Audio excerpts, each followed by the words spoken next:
Welcome to the Wealth Matters podcast, where investors come together to better understand how to build passive cash flow and create generational wealth without all the confusing mumbo-jumbo.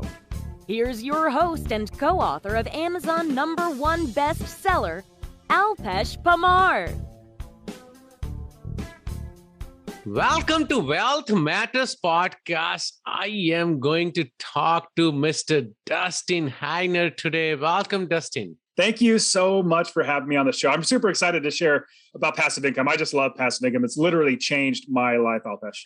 Yeah, that's why Dustin is here. Dustin is the founder and CEO of Master Passive Income Show, and we are going to talk about passive income. As all of you guys know that I love passive income. I always talk about it, that, the money you make by earning on your W-2 job, that is active income. And if you stop working, that money will stop. You want to make money while you sleep.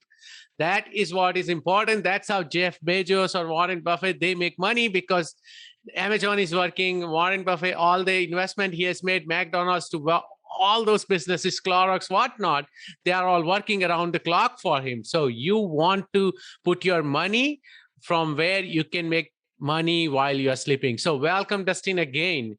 I'm looking forward to this episode. First question we ask everyone. Tell us something interesting or funny about yourself. Let's see. Funny about myself. So I'm definitely an extrovert in general. Like, I love going and meeting people and talking to people. But funny about me, I don't know necessarily really funny, but I like doing Olympic lifting. So Olympic lifting is where you do snatch and clean and jerk. Like, if you see in the Olympics, people lifting heavy weights and putting it over their head. I like doing that a lot. I started doing CrossFit, and then after CrossFit, realized I like the heavy lifting. Like, my body is not built for running long distances. I'm built for lifting heavy objects. And so that's what I like to do. Man, so I think we may deviate from the original topic, but I am a CrossFitter too. Oh, awesome. There we go. Yeah. So that you brought up Olympic lifts, and I always watch Olympics while growing up on the TV. And I'm like, how the heck these people can do all this, right? So when I started CrossFit, I think in 2015, of course, I don't do CrossFit anymore, but I have the entire rig in my garage because last year when, COVID hit. But yes, the snatch is the worst. Oh, that's my favorite. I love doing snatch. Yeah. But yeah, clean and jerks, I love those. Those are my favorite. And of course, deadlifts. And back squats. But we can talk the same language. Oh, yeah, absolutely. But I'm not built for heavy weight either. So I'm on the opposite side. But I love it because it keeps my heart pumping, in the less amount of time. And, I can be done in 30 minutes, right? Absolutely. But I also do a lot of hiking. We just hiked Mount Whitney in July, the tallest mountain in contiguous US. So it was crazy. So I do all kind of stuff. But yeah, I enjoy working out.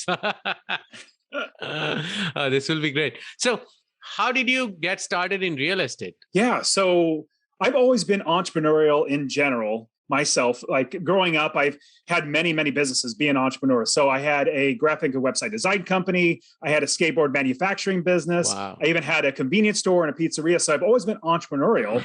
And in that time, I thought, you know what? I like real estate. Let me go ahead and buy one piece of property. So I bought one rental property, and that was making me money, which was great. I was like, oh my goodness, all these other businesses that I've created, I have to work in those. But yes. When I bought real estate, I bought it one time, and it made me money over and over again. So, Alpesh, I have to tell you one really quick story about how I jumped full force into real estate investing. And now I have 30 plus properties. I literally don't work at all. I quit when I was 37 years old, quit my job, retired early when I was 37. So I'll give you a quick story of how I actually got there. So first, I want to definitely I have 4 kids. My wife and I have been married for like over 15 years now. But when we first started, got married, we started having kids. And when our 4th child was born, I was working for the county, Fresno County. So there's a county in Fresno, and I was working for the IT. Oh, Fresno, California? Yes, exactly. Oh, really? Oh, you moved from Fresno. Of course, I know Fresno pretty well. Moved from Fresno to Phoenix. So I was working for a department doing IT work for the county. I was working there 10, 15 years, climbing the corporate, quote unquote, corporate ladder, like just doing better and better. So by the time my wife had our 4th child, so our 4th child was born, and I went on paternity leave. paternity leave was where the dad stays home with the mom Yes. and bonds with the baby and helps out and everything like that. And so I'm out for about a little over a week, and I come back and I'm working for maybe a week. And on a Friday, about 3:30 in the afternoon, I get a call from my boss's secretary, like the top dog. His secretary gives me a call and says, Dustin, would you please come to the boss's office? And I said, sure. Then I hung up the phone and I paused for a second. And I thought to myself, why would they be calling me to office? Like, this is normal. This is really weird. But I started thinking back before I went on paternity leave. There was some rumors about a couple months prior, rumors or maybe some rumblings that there could potentially be layoffs because the department was probably running out of money. And so I said, no, I have so much seniority. I've been here 10, 15 years now. I'm not worried about that. So I get up and I start walking towards my boss's office. And I get to this hallway that it's not very long. It's actually somewhat short. But as I'm walking, the hallway gets longer and longer and longer. And my feet start feeling like they're lead bricks because every single step I take, I start to feel like, oh my goodness, is this the time that I actually, all the years I've been putting towards my job, am I going to get laid off? And I start thinking about my family, having 4 kids. My newborn is literally in my wife's arms. So I get past the entire hallway and I turn the corner. I see my boss's door. It's closed and his secretary's looking at me, and sheepishly, she says, Dustin, would you please have a seat? And she's consoling me with her eyes and kind of give me a nice grin because she knows everything that's going on. I have no clue about what's going on. So I go and I have a seat in that chair. And as I'm sitting there, I'm realizing a number of things. So number one, I'm starting to realize, oh my goodness, like, is this the time that all my years and years and years working here, am I going to get laid off? Is this going to be pulled out from under me? And then I started thinking, oh, what does that make me as a father? Am I a failure as a father? Not being able to provide for my kids to eat? Am I a failure as a husband? A failure as a man? Like, this is starting to weigh on me so heavily. And then my hands start getting all clammy. My forehead gets all sweaty. And then opens the door to my boss's office opens up, and out walks a lady with a piece of paper in her hand. And she is noticeably distraught, noticeably upset, but she's not necessarily crying, but you could tell her world has absolutely been rocked. And my boss says, Dustin, would you please come into my office? And as my coworker passes me, I walk into the office and I actually get laid off. And now, remember, this is the government. This is California government. Nobody ever gets laid off or fired from the government. But I did. And so I take that pink slip. What did you do? I had to actually figure out what I was going to do. So I walked down the hallway back to my office. And then I sat down and I realized 2 things right then and there. Number one, I need to get another job to be able to provide for my family. That's what I need to do. So I'm really blessed. Praise the Lord. I was able to find another job in the same county in another department. The sheriff's department had extra money that they could hire me on. So they hired me on. I was really blessed, not even to get laid off. So I was able to pick it back up. The second thing that I realized was I need to make sure that I never, ever let this happen to me again. I need to figure out a way to make sure that this can never happen, or nobody has the ability to pull any money out from under me so I can't feed my family. So that second thing I realized was that, and on top of that, I realized that now I am now an investor. I am an investor that it may be so happens that 100% of my money, my income comes from my side job. That's now my side job. That's not my full-time job. My full-time business, who I am, is an investor, because I started realizing the value in myself is whatever I give out to the world. So I now realize if anybody ever asks me, Dustin, what is it that you do? Normally I would reply, oh, I work for the county government. I do IT, but no longer. From that point, sitting in that chair, I said, no longer am I ever going to say that. I am going to say 100% that I am an investor, because I realize the value that I have that comes from my God, comes from myself, comes from my family, not from my job. So everybody listening to this or watching this, you need to realize that your value is so much more than anybody could ever pay you. And I'll give you an example why. Your boss is only paying you just enough to keep you working without quitting, but not so much that takes money out of their pocket. Now, I'll round out the story to show this. After about another 4 or 5 years of working for the sheriff's department, which is a great department, was so happy working there, made a lot of money to buy more properties, and I bought property after property after property. They were making me $250 or more in passive income from every single property. After 30 properties, I didn't need to work anymore. So I went to my new boss's office and I brought a piece of paper to him. And I said, boss, I'm going to be quitting. Here's my 2 weeks notice. And he said, Dustin, what are you going to be doing? And I said, well, I'm not going to do anything. I have real estate. That's what I want to do. Yes, don't exactly. want to do anything. I am going to be an investor. So I'll round out the story by saying that walk that I took home. Now I was working in Fresno, downtown Fresno, and you park about a mile away because you have to pay for parking as you get closer. Yes. So I walked this walk to and from my car every day for thousands of times. And this last walk, even though it was a mile and a half, I felt like I was walking on clouds, as opposed to walking down that hallway when I was getting laid off with lead bricks. I was now walking on clouds because looking back, I said, no way would I ever work another job. And when I was 37 years old, I quit my job and I'll never look back because now I have real estate that makes me money without even working. When I sleep, I make money. When I'm playing with my kids, I'm making money. When I'm playing golf, doing CrossFit, traveling the world, I'm making money. So I'll leave that to say, everybody listening to this, your value is so much more than anybody could ever pay you. Man, that story is so great. And I could relate to it like 100%. I've been through this exact same thing in 2009. I was laid off in July and my first one was born in November. So I went through that entire thing. It took me a couple of months to find another consulting gig on IT side, but that helped me create my own IT business.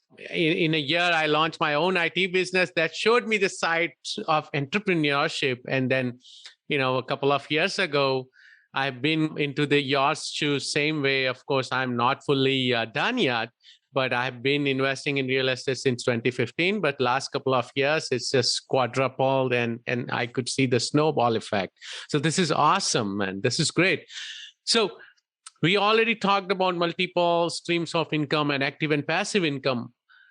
How can one go about creating multiple passive income streams? So there are loads of ways, lots and lots of ways to make passive income. So my personal perspective, I want to start with, before we get to multiple, I want to start with getting we talk about streams of income. I believe everybody should get a river of income first from their passive income. Focus, like for me, I focused fully on a river of income coming from my real estate. Now, I was also at the same time trying to get other little small streams of income, but I fully focused on the one river of income. Right. Then as I got the river coming in, once I quit my job, that was 40 plus hours of my week to devote to creating more businesses, getting more passive income.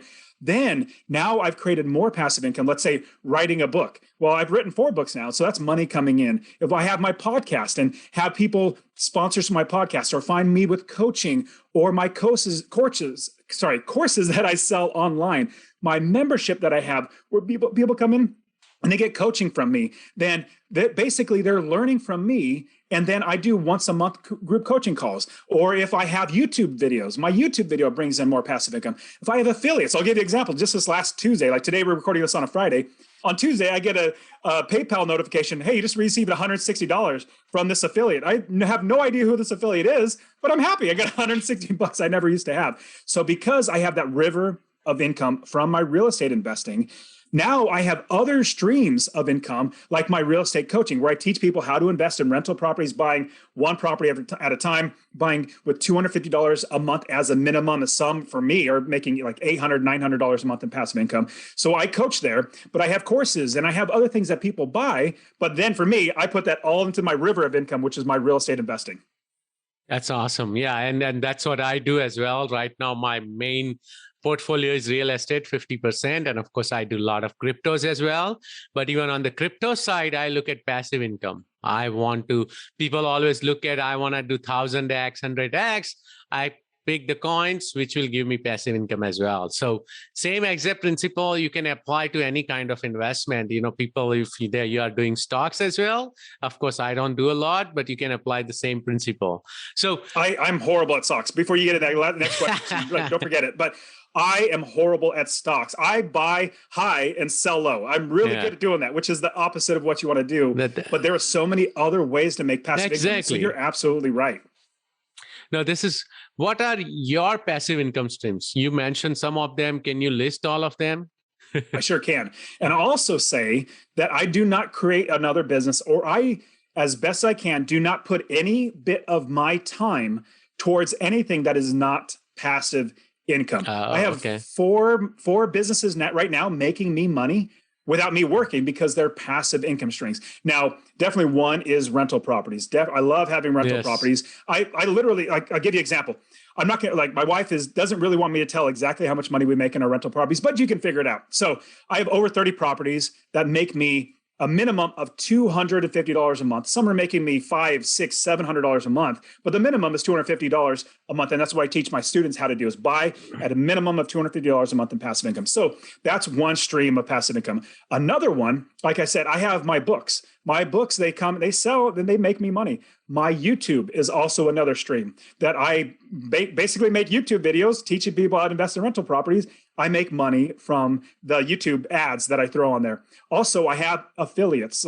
So with Master Passive Income, I have my podcast and YouTube channel, which I get income from, but I also have just affiliates. So all the students that I coach step-by-step, how to buy your first property, how to build a business, how to do it right.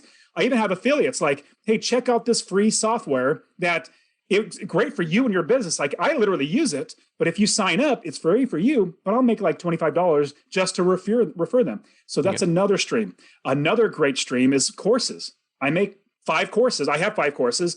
People buy them and I don't do any more work. I did that work one time. And so that's an online business. And then I also have a membership portion where I work a little bit. This is what I do. So Alpesh, I charge $700 a month. Sorry, let me take that back. $700 to join my membership. That's join fee for the first month. And then every month thereafter is $200. What they get of my time is only 90 minutes a month in group coaching. But everything that I've already done, from all 5 courses to my other students and networking to all books, like literally they have everything else that I've already created, like everything. They get all that. But of my time, it's only 90 minutes. It's added bonus for them being on there. But everything else is literally passive. I'll give you another example. I have other businesses that are literally passive income. Like if I buy a couple stocks, I do own stocks that are passive where they give me dividends, not very much because I want to live on them. But I also have another, you and I talk about Olympic lifting.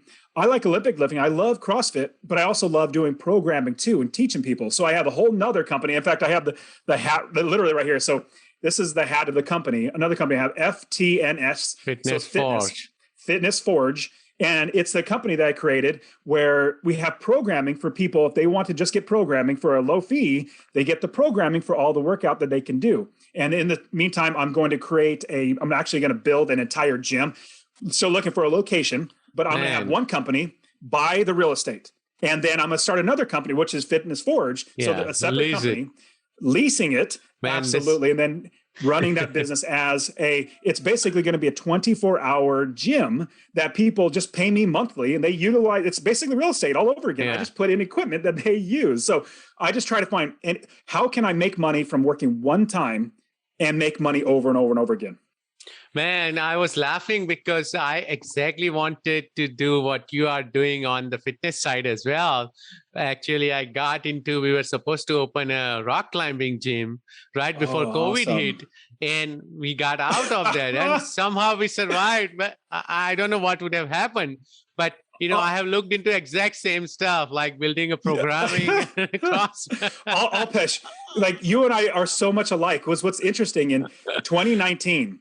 December of 2019, I was going to sign a lease for a location. But the problem was they were asking like $6,000 when it should only at the most be $4,000. I said, I'm not going to sign it. If you guys can come down, I'll sign it. But praise the Lord, I didn't sign it because 3 months later, I would have been out of business. That's exactly what happened, because January we were supposed to sign and the lease was like 20 grand a month because it's Bay Area, right? Yes. Oh, wow. And so we were like, oh man, this is too high. We already discussed everything and then we backed out and somehow it just worked out. But good thing for us. I do want to do this. So yeah. So how did you find this businesses to invest in? How do you figure out, or what do you look for? Well, I look for what other people have already done in the past. I'll give you an example. Like real estate investing, I've seen how other people can buy one rental property have that rental property literally work for you on its own without you working and still make money. And I'll give you an example of this. This is super awesome. So real estate rental property investing is so easy. And I know you know this, Alpesh, but I'll quickly go with all you really do is you calculate, add up all your expenses. So you have your mortgage, taxes, insurance, property manager fees, vacancy factor, all that sort of stuff. You add all those up. Those are your expenses. And then I look at my income, how much I could rent it for. And I have experts on the ground that'll tell me exactly how much I could rent it for, like my property managers. So let's say I buy a house and the total expenses with the mortgage is $1,000. But I know I could rent it for $1,300. So 1,000 minus 1,300, that's $300 in passive income. Yes. And I've already seen other people do this. Now, here's also a really quick, great thing. And now you know this. So I don't pay my taxes. I don't pay my mortgage. I don't pay my insurance. I don't pay my property manager. I don't pay for any of that stuff. My tenants, the tenants are pay paying.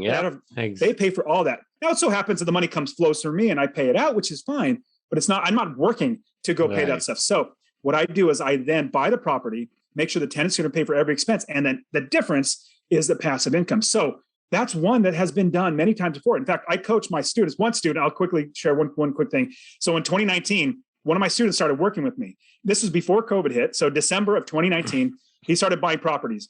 And then COVID hit and he still bought properties. So literally from December of 2019 to now, he has 22 units. He has 11 duplexes, 22 units, making like $7,000 a month in passive income because of basically somebody else has done it, me, and I showed him how to do it. Same thing with like writing a book. There are so many people that have written books and make businesses out of writing books. Or if you're an artist, to write songs and have that song go on. If you wanted to do affiliate marketing, where you're marketing other people's stuff, like I have people who sell my course, they make like 20% or 30% or something like that. I get the balance, the 70%. They make 30% just by telling people about the course. So look for people who are already doing it, see how they're doing it, even learn that, and then you're going to be able to figure out how to actually implement that into your life. That's literally all I've ever done is saying, hey, I want to be wise. You know, a smart person learns from their mistakes, but a wise person learns from other people's mistakes. So I say, what are they doing? Let me do that. And they've already figured it out. So let me figure X, Y, Z. And if I need to pay them for coaching, I do that because I know that's going to save me a lot of time and money. It's going to jumpstart me into doing whatever I want with passive income. Oh, that's awesome. So let's talk about the real estate. So what kind of due diligence do you do on the real estate side? So I do lots of due diligence, but let me start by saying, I don't just, this is what most people, when they're teaching people how to invest in real estate, they'll say, find a property, then you buy it, then you find somebody to fix it up, then you find somebody to manage the property, then you find somebody to lease it. In my opinion, that's almost backwards. When I do my due diligence, I don't even worry about any properties. What I do is I build the business first. Now, you got to build a team. Yes. You build the business first. So you know exactly what I'm talking about. So what I do is anywhere of the country. So I invest when I started investing, I was in California, but now I invest in Texas, Ohio, and Arizona. And I have students literally investing all over the country. And so what we do, I don't even fly anywhere. I don't even look at properties. Out of the 30 plus properties I've owned, I literally only seen one of them before I bought them. That was the very first property. All of the other ones, I don't even need to do that anymore. I don't do it anymore. Fly anywhere. I have experts. So when my due diligence, the biggest due diligence I do is before I buy any property, I make sure that I build the business first. That's finding the realtors, the contractors, the property managers, the roofers, inspectors, plumbers, all these people, even insurance agents, like all this stuff first before I buy a property. Let me give you an example, Alpesh, of my due diligence. So it's an abstract example of it. So if you're going to start a convenience store, and everybody knows what a convenience store, you buy candies and sodas and stuff like that inside a convenience store. Well, if you're going to start a convenience store, you're not going to just lease a space, open the doors, and put a box of candy bars in there. In fact, you'd lose money if you did that. In fact, you go out of business. No, what you would do instead is you would build the business first. You get the gondolas. Those are the shelving units. That's what they're called. Countertops, cold storage, fountain machines, bank accounts, cash registers, employees. Right. You'll do all of this before you buy any inventory. Same thing in your business. You're going to get your entire business and real estate set up before you buy any inventory. A piece of property is just a piece of inventory that you put into your business. Because a lot of people tell you, you buy one property, that's your business. I'm like, no. I look at my properties as inventory. I can buy and sell those as much as I want. So let's say I want to scale my business. My business is already running great. I could just keep buying another property and put in, buy another property and put in. So that's the biggest due diligence that anybody must do before they buy. Everything else is super easy, like, calculating expenses, making sure your income and all that sort of stuff is going to be all set. Oh, that's great. So the last question before we take a break is, what has been your best investment so far? If you're talking about real estate, well, before I get to real estate, my best investment is literally in my own knowledge, education, listening to audiobooks, getting coaching, whatever it might be. That's absolutely by far the best investment, because I've done that, even going to conferences to learn more. Yes. I have built so many businesses because of learning. So I'm a lifelong learner. So if anybody's listening to this, remember, your value is so much more than your boss could ever pay you. You can also increase your value by learning, by figuring out how other people have done it, and then doing the exact same thing. So that's the number one investment. The second investment, like if I'm going to do real estate, I'll be completely honest. It might be easy to say this, that first property, that's the best investment, because I was so scared. I literally flew to Ohio. My wife was like, "You better not waste our money. Like this, we don't have any money. Like you're just wasting the money, the little money we have."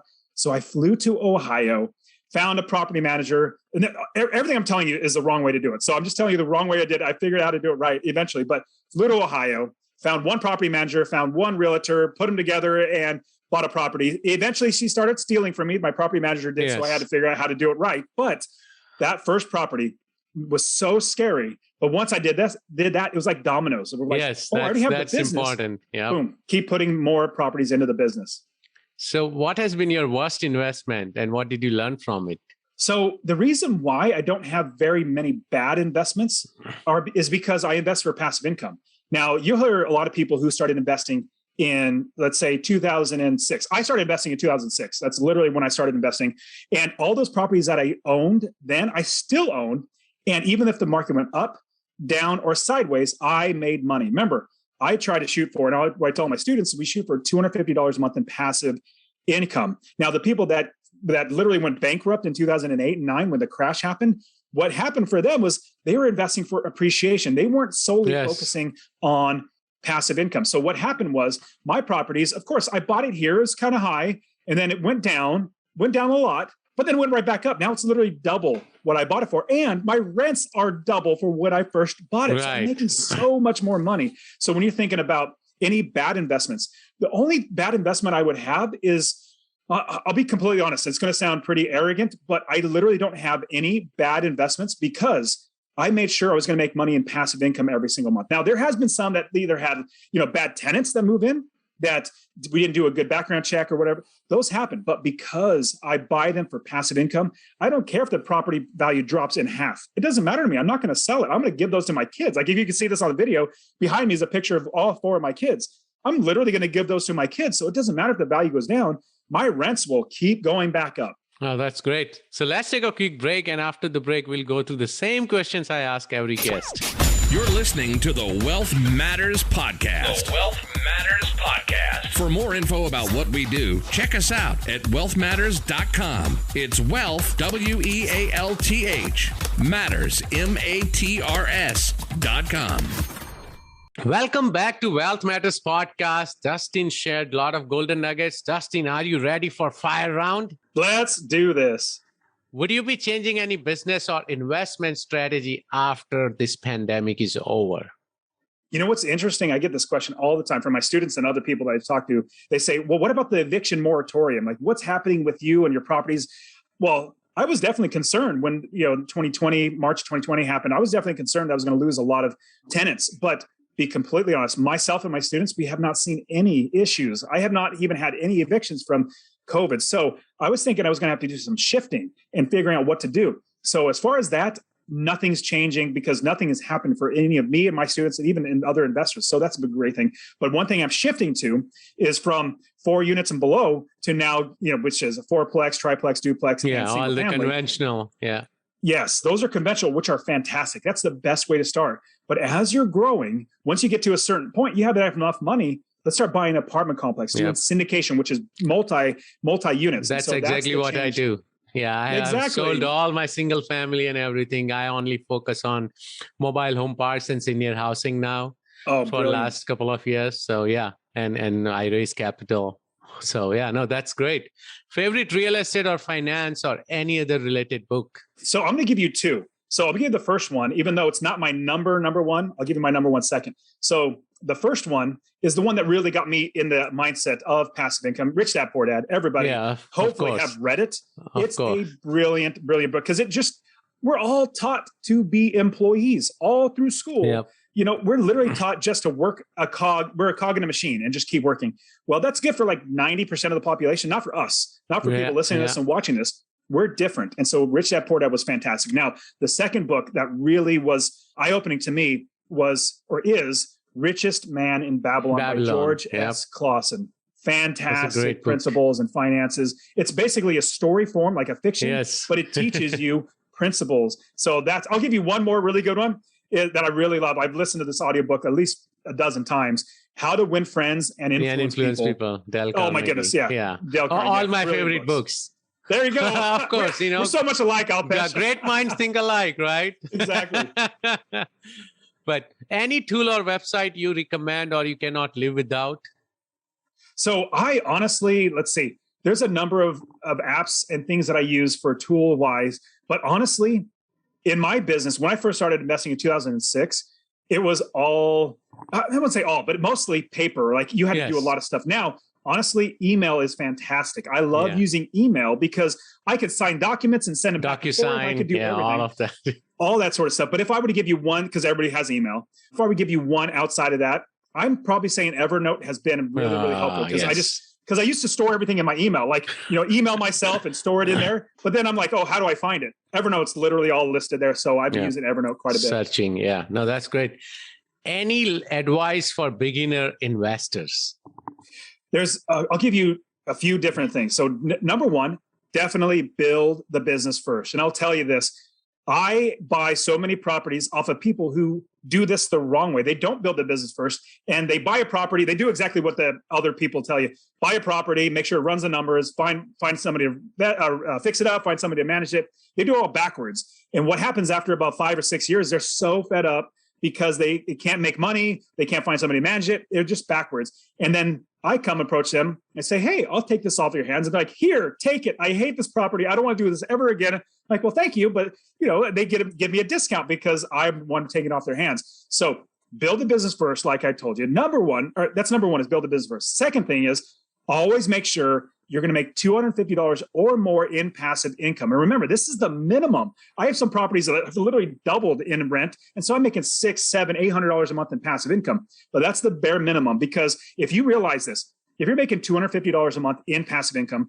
that's $3,000 a year. If you have 10 properties making $250 a month, that's $2,500 every single month in passive income. That's $30,000 a year. 20 properties is $5,000 a month in passive income and $60,000 a year. So all you need is scale it up from there. No, that's a great advice. And I also look at it on the other side too, that if you have up to about 250 at least minimum, because I used to look for about 200, is that if something happens at the property, if you have to cover mortgage or something for a month, then you are still breaking even, right? Absolutely. Because a lot of time people are like, oh, I'm just breaking even, so that's good when they are investing in Phoenix and Bay Area markets. And I'm like, when the shit hits the fan, you are in trouble because now you are paying $3-4 grand from your pocket every month. So, those are the people that did that are the ones that went bankrupt in 2009. Yes. That's literally what happened. But if you do it, because you're right, Alpesh, you have a huge buffer. Because remember, if you're only making $100 a month in passive income from one property, that's only $1,200 a year. If you have a mortgage that's $1,200, your entire passive income is literally eaten up. How are you going to feed your family? So $250 a month. Oh, that's great. How do you give back? How do I give back? So I love serving people. So I have my podcast, my Master Passive Income podcast, where I literally just teach how to invest in real estate. I have my YouTube channel. I love showing people how to invest in real estate because I have hundreds of students that have changed their life by investing. Plus, I serve at my church. I lead a ministry of like 250 people. So they're actually learning how to memorize the Bible scripture and stuff like that. So I try to serve as much as possible. Well, here's a really interesting thing, Alpesh, I'll quickly share with you. So in life, people try to develop these 4 legacies. Now, the 4 legacies, the first one is a money legacy, basically having enough money so that they can do what they want with that money. The second thing after money is your time. you try to get your time back by quitting your job. So first legacy is money. Second legacy is time. Your third legacy is relationships. Relationships serving basically being with your family, being with your friends and all that sort of stuff. So you have money, time, and the relationships. And the last legacy that anybody should try to work to attain is service legacy, serving as many people as possible. And what I do is I also serve people by having really good quality housing at a fairly marketable rent. Maybe it's just a little bit lower, so they stay in there at good prices, but I'm serving them by giving them good properties at lower rent. I'm serving people by teaching them how to invest in real estate. I'm serving my church. So now I'm at the fourth legacy where I'm literally trying to serve as many people as possible. And what's great, Alpesh, is as I serve more people, my life gets better. I make more money. And more people are changed for the better. So that's why my fourth legacy is what I'm trying to just focus on is serving more people. Oh, that is great. How can my listeners reach out to you? Yeah. Do you mind if I give them a real estate investing course for free? Sure. Awesome. So if you want to get my real estate investing course, absolutely for free. I'll show you how to find an area of the country to invest, how to build the business first, scale the business to quit your job, make sure you're making $250 a month. You go to masterpassiveincome.com/free course. It's all one word, /free course. Or you can even text the word rental, RENTAL, to 33777. Rental to 33777. And I'll literally give it to you for free. I just want anybody to literally get started investing in real estate. And then also have my podcast, Master Passive Income Podcast. And I also have another podcast, which Alpesh, I need to have you on because you and I think a lot alike. It's a service project. It's a service project called Successfully Unemployed. I interview awesome people that are successfully unemployed and showing how they can teach other people how to do it too. So that's another way you can find me as well. No, that's awesome. Thank you so much, Dustin, for your time. I learned a lot as well today. So I really appreciate it. Thank you, Alpesh. I appreciate having me on. Thanks for listening to the Wealth Matters podcast. If you enjoyed it, please leave us a 5-star rating on iTunes so others can enjoy the show too. Have a great week and happy investing.